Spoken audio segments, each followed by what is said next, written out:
So, when humans speak of the coming changes, there's little distinction often made between the end of the world and the end of the earth. Now, these are two different outcomes, both of which are possible depending upon the action taken by next generations in the near future. My name is Joshua Free. I'm the author of many books and the founder of the modern Mardukite movement in addition to the Systemology Society, and this current video presentation is based on Transhuman Generations, material also found in Crystal Warriors and Mystic Knights, a Systemology anthology. Now, in the latter example, there is a more dismal outcome. The Earth itself is no longer left capable of sustaining life, or at least human existence. The resources critical to the survival of the human being as a genetic body are thought to have dissolved, or else a warlike program that drives our politics has left us with nuclear winter or another form of planetary ruin. Such could successfully end the reign of humanity blatantly and outright. This is one way in which a revolving change takes place on the planet, which may even be cyclic by some other pattern that the planet follows itself. It may be that natural disasters and other such phenomenon become the contributory element, and that such has taken place to end the progression of the species in the past. Should such be the case, it is nearly impossible to predict or define what the possibilities thereafter would be. Assuming the planet itself is not destroyed by its own programmed course in the cosmos, or by the negligent use of old paradigm behaviors continued in the future by next generations and has been observed by past generations, well, then a complete social reform is just as likely to take place, whereby the alternate course is avoided by taking an opposite stance, something not together uncommon as a new generation rises up in revolution against its elders as part of the self-correcting aspect of the human condition.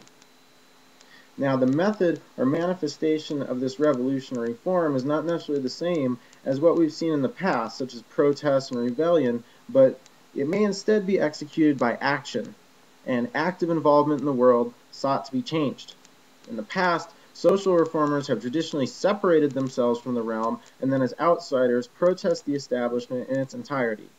As such, the two become antagonists to one another, and much energy is spent in trying to bridge this later in attempts to communicate. But neither side is, of course, capable of seeing from within the paradigm of the other, and they remain mutually exclusives.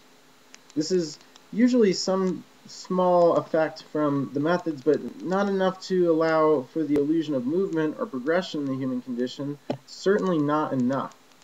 So breaking the mold of the past generations is not the same as ignoring our ancestors. What should be kept in mind is that our recently past generations were fixed on dogma to guide their own interpretation of ancient wisdom, and we have seen the outcome of what their own perceptions of reality have provided.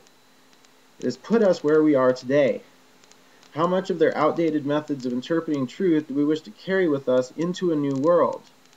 How will it be truly a next-gen evolution if we continue to adopt all of the elements from a past generation for next-gen?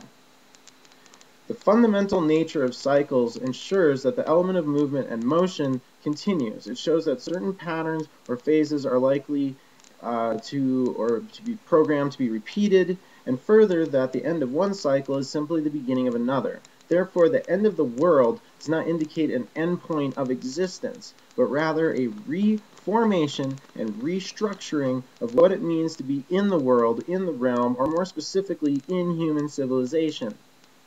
Those who consider such to be automatically bad or negative are simply guilty of clinging to the old and are resistant to releasing their hold on old paradigms that no longer serve the new and upcoming next-gen metahumans. The breakdown of the old perceptibly only is devastating to those of the past generations who seem to have so much of their own lives invested in the established and continuing existence that they have already known. This has nothing of the next gen and the possibilities and capabilities that can and should be open to them as they steer the course of human evolution at this great conjunction of potential changes. The old paradigms, the old programs, are generally self-serving and with little regard to next gen. They are born of a mindset that things are what they are, things have always been this way, things will always be this way. And of course, we really know that things only are what they appear to be at any given time, at a particular perspective, and that is what makes the generational progression so significant. Each subsequent generation is given a different set of tools from which to work at a given point that none but themselves can fully understand. Each are overshadowed by leaders from a previous generation, or usually the one prior to even that, and it is really the actions and paradigms of our grandparent generation, far more than even our immediate parents' generation, that generally get dealt with as reality during one's life, particularly during critical developmental years. At the time of the inception of modern humans and the systems of their civilization in ancient Mesopotamia, the universal knowledge that served as the launch point was not discovered, but given. The importance of knowledge and sciences came at once and were not the result of development over time. We see a radical change in the human condition as it moves very, very quickly, seemingly overnight, from the primitive life of nomadic hunter-gatherers and even cave clans into a world of language, writing, systems of socialization, cities, buildings, codes of law, commerce, and class. This, again, does not seem to have followed a natural progression of animal evolution, and is instead the result of some kind of intervention.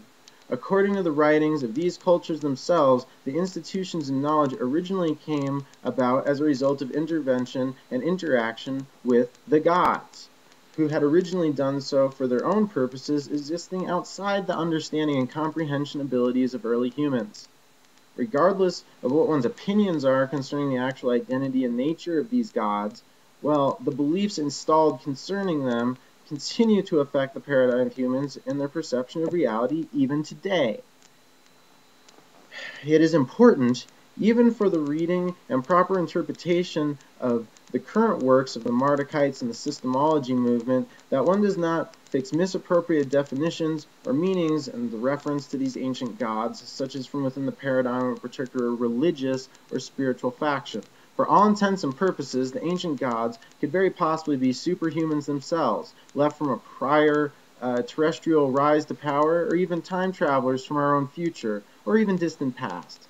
It may very well that they artificially installed a belief in ancient man of their own divinity in order to maintain control, or else the limited understanding given to humans simply alluded to such a nature. Regardless, they've left their mark upon us in the form of coding and programming, aspects which should be examined before the human species concerns itself with charting a direction for its continuation. For example, the war program is not evolutionary or created for natural survival.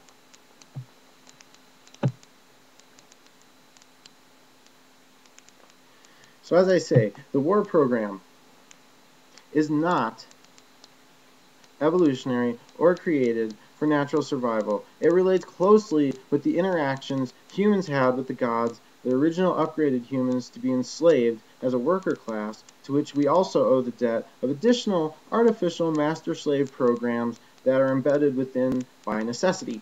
Somehow, it was used to civilize humans, then left to the program upgrades of language to propagate. The war program laying dormant in the human condition is a protective device that enhances the master-slave program used to domesticate the workers.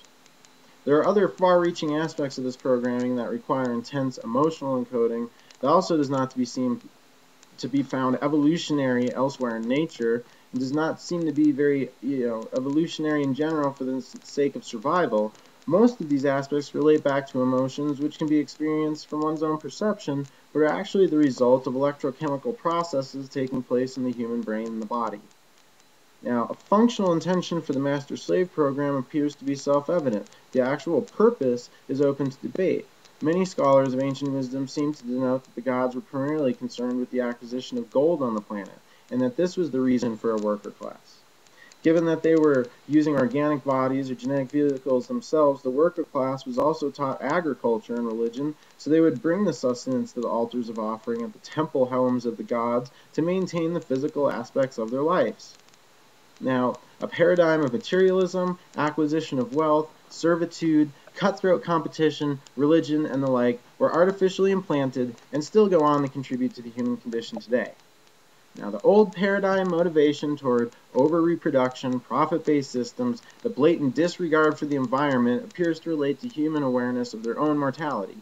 Sadly, this tends to make the ones in power or course-deciding positions for the species more greedy than those outside that perspective. And given the tendency toward immediate gratification, these humans generally think for the now and the benefits of today for themselves with little regard of how it's going to have an effect on the whole and those who are still young and yet to be born on the planet. To them, they will be dead or nearly dead before the full ramification of their actions are felt or even known, so they feel little responsibility for this and generally never live long enough to experience the repercussions.